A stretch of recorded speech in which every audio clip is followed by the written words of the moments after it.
sejahtera bagi kita semua. Sebelum kami kelompok 14 mempresentasikan hasil PPT kami, izinkan kami terlebih dahulu memperkenalkan diri kami masing-masing. Adapun saya sebagai ketua, yaitu Lydia Ginting dengan NIM 12S20014. Dan anggota saya, Nama saya Albertisio Jonathan Siotang dengan NIM 31S20014. Nama saya Domingo Sirait dengan NIM 14S20014. Nama saya Lucia Trixie Pasaribu dengan NIM 11S20014. Nama saya Yuni Magdalena Sinaga dengan NIM 21S20014. adapun topik dari PPT yang akan kami presentasikan ialah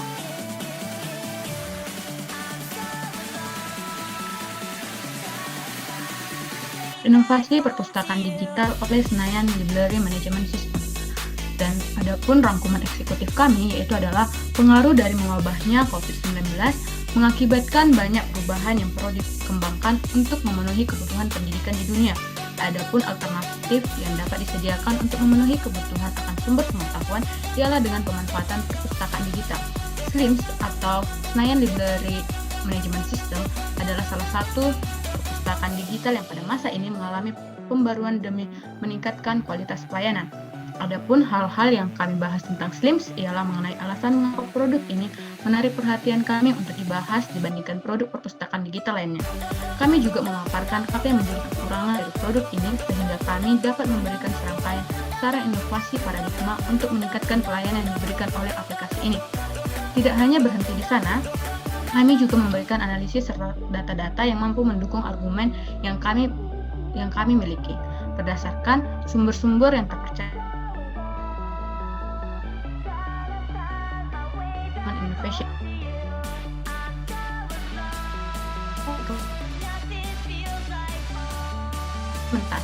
yang menjadi di akhir dari analisis serta pengumpulan data yang telah kami lakukan, kami juga menarik kesimpulan yang dapat menunjukkan bahwa solusi yang telah kami rancang merupakan suatu pertimbangan yang berdasar serta berguna untuk meningkatkan pelayanan dari perpustakaan digital SLIMS. Referensi yang kami sediakan dapat menjadi bukti dari pengambilan data dan dasar dari analisis kami.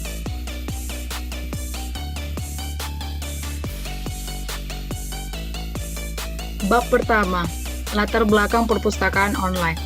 Pandemi di Indonesia semakin hari angka yang terkonfirmasi positif semakin banyak, di mana presentasi kenaikan angka kematian akibat COVID-19 di seluruh dunia sekitar 2,5% di setiap bulannya. Hal ini membuat beberapa negara menerapkan kebijakan untuk memberlakukan lockdown dalam rangka mencegah penyebaran virus corona, hingga menyebabkan aktivitas-aktivitas di luar rumah menjadi terganggu dengan adanya virus ini. Dalam aspek kebijakan pendidikan, semua institut pendidikan diminta untuk menghentikan proses belajar mengajar di tempat menjadi bentuk belajar di rumah.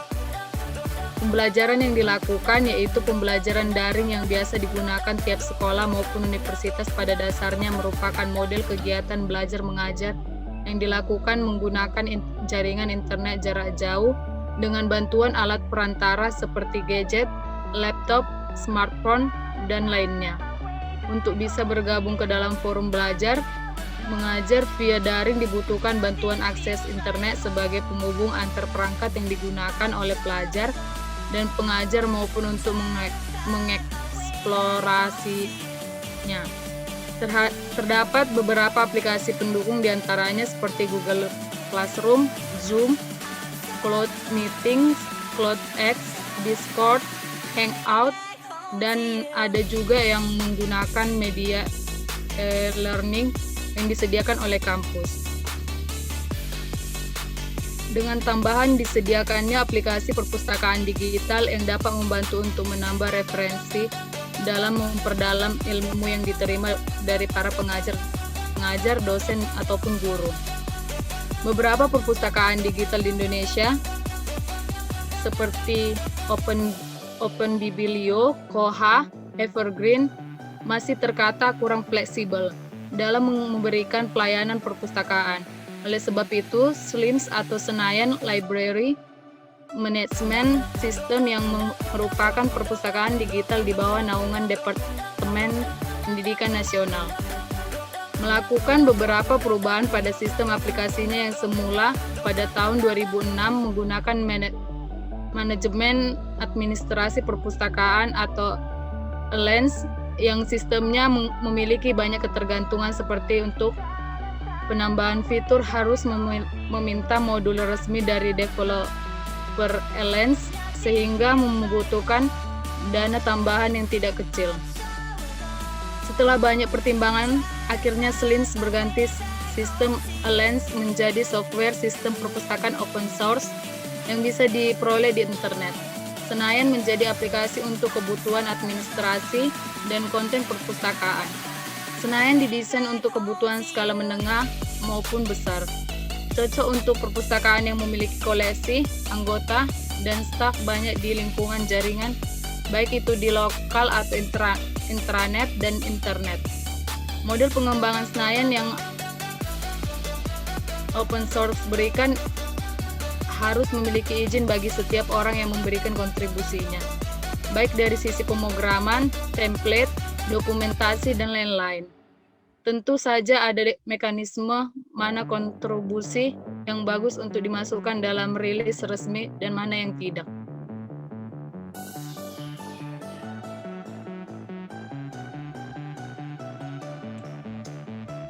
Bagian selanjutnya adalah mengidentifikasi masalah. Dari beberapa uraian yang telah dijelaskan oleh teman saya pada latar belakang, maka dapat kita identifikasikan masalah-masalahnya sebagai berikut. Yang pertama, keterbatasan media akses.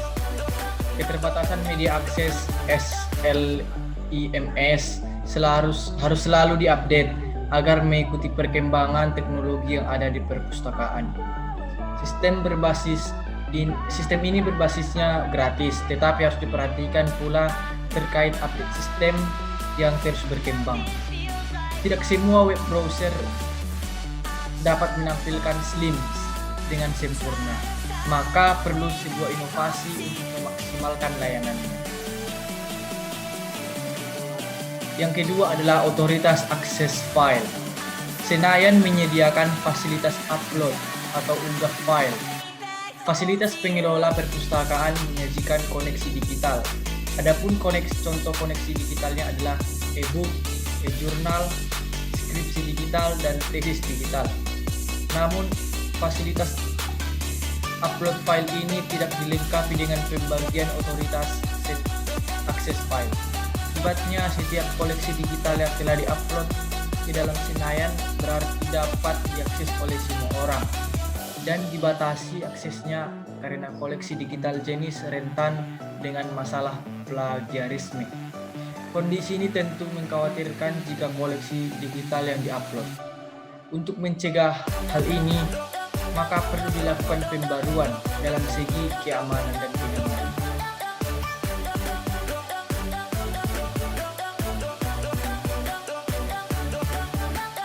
Berikut batasan masalah yang dapat kita ambil, yaitu pertama, inovasi paradigma yang bisa dilakukan demi memberi layanan yang lebih maksimal.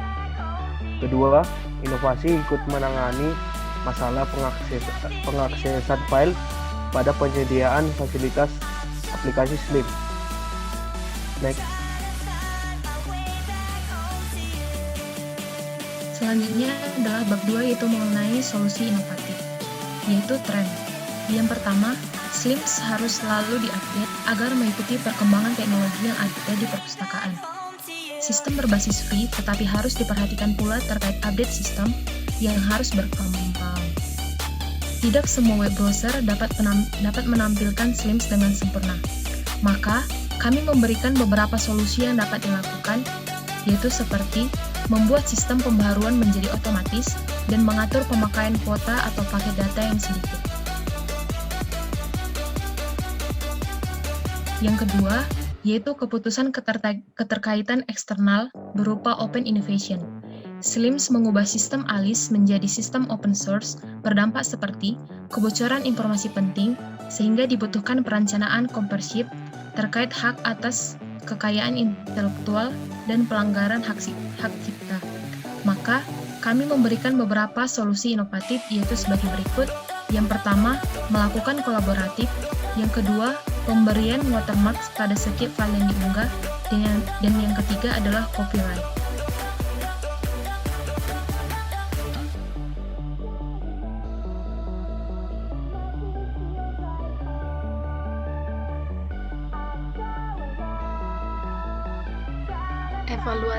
Selanjutnya, evaluasi solusi. Manajemen inovasi adalah kombinasi dari manajemen dari proses inovasi dan manajemen perubahan. Dalam konteks manajemen perpustakaan digital melaksanakan tugas dalam menghimpun, mengelola, melestarikan, dan melayankan kepada masyarakat berbasis koleksi digital yang dapat diakses secara online melalui jaringan. Konsep perpustakaan digital berkaitan dengan mendigitalisasikan objek, bahan, dan menyediakannya secara online. Selanjutnya, memasukkan informasi baru yang belum memiliki bentuk penyajian secara nyata seperti layaknya koleksi perpustakaan dan menemukan bahan-bahan dalam perpustakaan digital.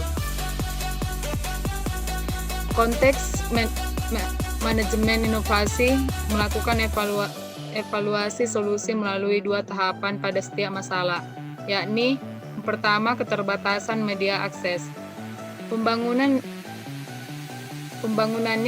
menggunakan dana APBN, maka disepakatinya LIMS meluncurkan dengan lisensi open source agar dapat digunakan luas oleh publik.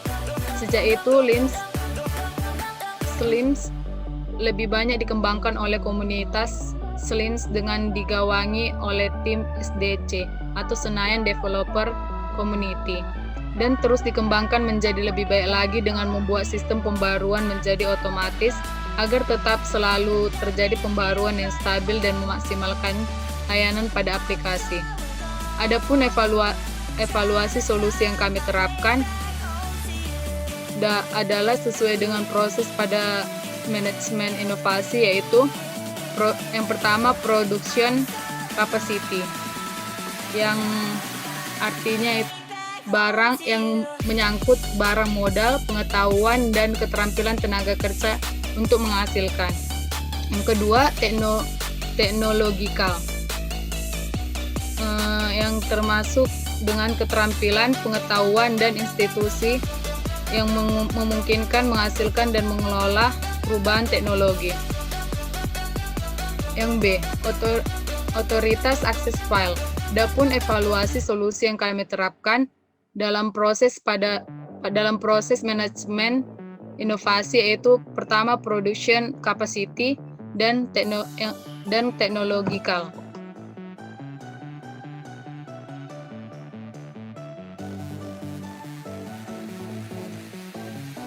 Adapun deskripsi solusi yang kami miliki yaitu berisi tentang detail solusi digital berbasis open source yang diajukan keterkaitan dengan berbagai pihak eksternal. Solusi yang diberikan berdasarkan sistem yang telah dirancang berupa open innovation, di mana aplikasi atau produk berbasis open source. Keterkaitan eksternal berupa open innovation, usaha yang mengabaikan berbagai pihak dalam mengembangkan dan mengintegrasikan inovasi untuk keuntungan sebuah organisasi. Adapun proses kerja dari open innovation adalah sebagai berikut. Di mana pada diagram yang telah ditampilkan terlihat bahwa siap menggunakan informasi, pengetahuan, serta teknologi yang ada pada sumber internal dan eksternal. Juga mengacu kepada peningkatan kerjasama dalam kegiatan penelitian dan pengembangan. Hal ini akan dilokasikan kepada pengetahuan yang kita peroleh dari pelanggan ataupun pasar. Juga dapat kita peroleh dari pemasok, kompetitor, dan sumber pengetahuan eksternal lainnya.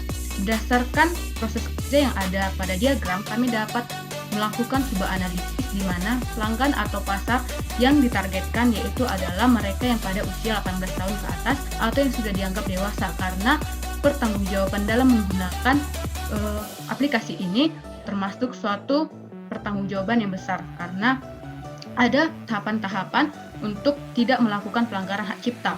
Lalu selanjutnya dalam ilmu yang dapat diterima dari pemasok ataupun kompetitor dan sumber pengetahuan eksternal lainnya, yaitu adalah ketika para pemasok berada dalam jangkauan yang di luar Nusantara, yaitu di luar Indonesia. Jika pemasok ada di sana, kita dapat belajar tentang bagaimana mengoptimalkan dari kinerja SLIMS ini. Dan pengetahuan dapat kita terima dari kompetitor, yaitu apabila kompetitor kita ini memiliki inovasi baru yang lebih berguna dari inovasi yang telah dimiliki oleh SLIMS. Selanjutnya, pada bagian yang selanjutnya ditunjukkan bagaimana cara untuk mempelajari tentang pasar, di mana mula-mula kita akan mengidentifikasi tren pasar dan peluangnya. Selanjutnya kita akan mentransformasi menjadi produk dan layanan baru, dan yang terakhir promosinya, bagaimana cara mempromosi dan menyebarkan produk atau layanan ini kepada pelanggan.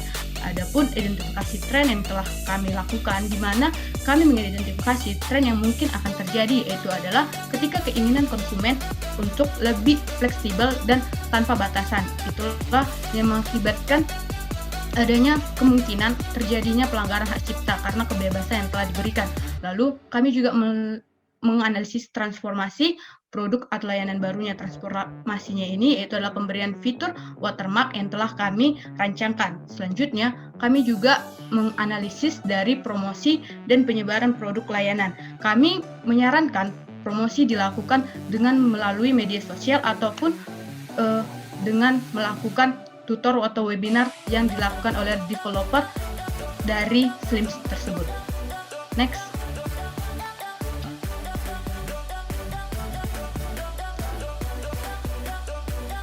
Berikutnya, bab 3, yaitu pendekatan implementasi solusi. Langkah-langkah implementasi. A. Rencana kerja. Adapun rencana kerja yang disusun dengan rencana operasional, kegiatan ini memanfaatkan aplikasi SLIMS, yaitu pertama, kegiatan pengumpulan data yang digunakan untuk menyusun rencana operasional pengembangan koneksi. Kedua, melakukan survei minat pemakai, di mana hasil survei akan dijadikan masukan pada pengembangan koleksi perpustakaan, sehingga hasil pengembangannya sesuai dengan kebutuhan pengguna. 3. Penyeleksian bahan pustaka. Keempat, melakukan survei bahan pustaka dengan mengumpulkan informasi bahan pustaka melalui database SLIMS sesuai laporan atau melalui laporan. 5. Meregistrasi bahan pustaka. Next.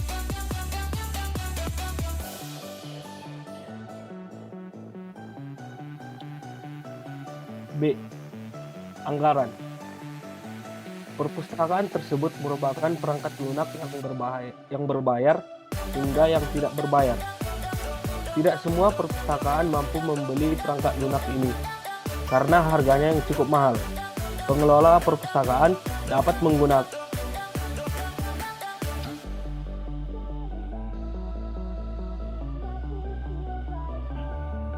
B.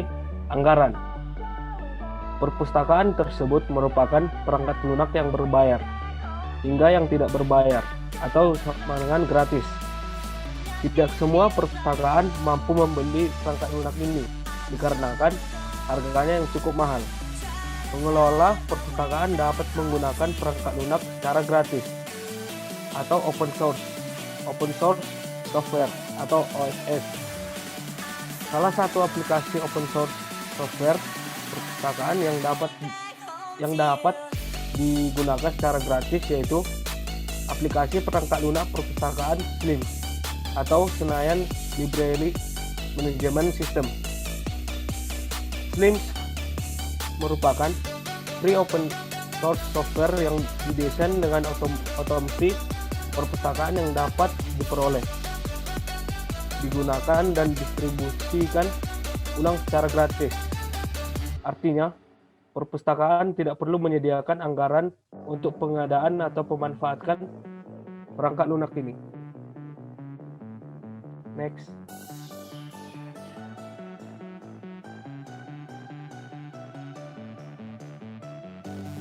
Selanjutnya adalah manual implementasi. Manual implementasi berkaitan dengan konteks penelitian, yaitu mengenai sistem otomasi berbasis open source, di mana perkembangannya cukup pesat dari tahun ke tahun. Yang salah satunya adalah SLIMS, yaitu Senayan Library Management System. Awal perkembangannya, SLIMS merupakan open source software atau OSS yang berbasis web. Terbentuknya SLIMS dengan digagas oleh tim yang bernama SDC atau Senayan Development Center. SLIMS pertama kali digunakan oleh Perpustakaan Kementerian Pendidikan Nasional, Pusat Informasi dan Hubungan Masyarakat Kementerian Pendidikan Nasional. SLIMS dibangun dengan menggunakan PHP, basis data MySQL dengan pengontrol versi Git. Dan SLIMS mendapat penghargaan pada tahun 2009 untuk kategori open source.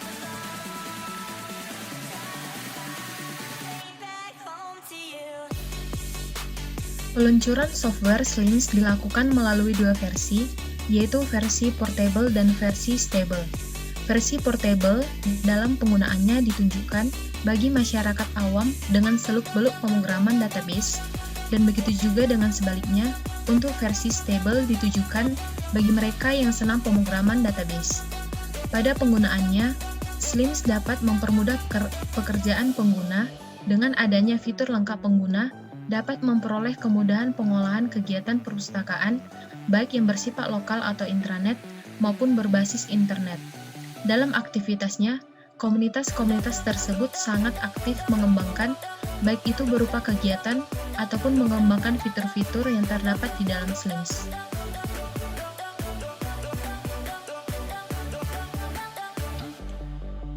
Bab yang keempat adalah penutup.